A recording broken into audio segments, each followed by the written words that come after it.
সিলেটের মানুষের সবচেয়ে সুন্দর দিক হল তাদের পরিবার, সংস্কৃতি ও ধর্মীয় মূল্যবোধের প্রতি গভীর ভালোবাসা ও শ্রদ্ধা।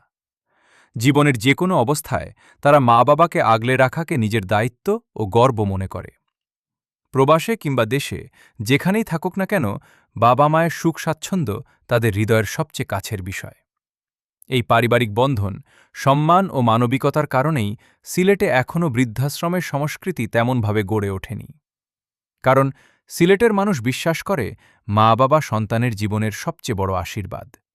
তাই তাদের শেষ বয়সে নিজের স্নেহ, যত্ন ও ভালোবাসায় পাশে রাখাকেই তারা প্রকৃত দায়িত্ব মনে করে। শুধু তাই নয়, আধ্যাত্মিকতা, ধর্মীয় ঐতিহ্য ও অলিদের স্মৃতিবিজড়িত ইতিহাসের কারণেও সিলেটের রয়েছে বিশেষ মর্যাদা। হজরত শাহজালাল রহমাতুল্লাহি আলাইহ ও হজরত শাহপরান রহমাতুল্লাহি আলাইহ এর পবিত্র স্মৃতিধন্য এই ভূমিকে তাই আধ্যাত্মিক রাজধানী ও পুণ্যভূমি বলা হয়। সত্যি, সিলেট শুধু একটি অঞ্চল নয়, এটি ভালোবাসা, ঐতিহ্য, মানবিকতা ও আধ্যাত্মিকতার এক গর্বিত নাম। তাই আমরা গর্ব করে বলতে পারি, আমরা সিলেটেরই সন্তান। ভিডিওটি ভালো লাগলে লাইক, কমেন্ট, শেয়ার করে দিবেন। ধন্যবাদ।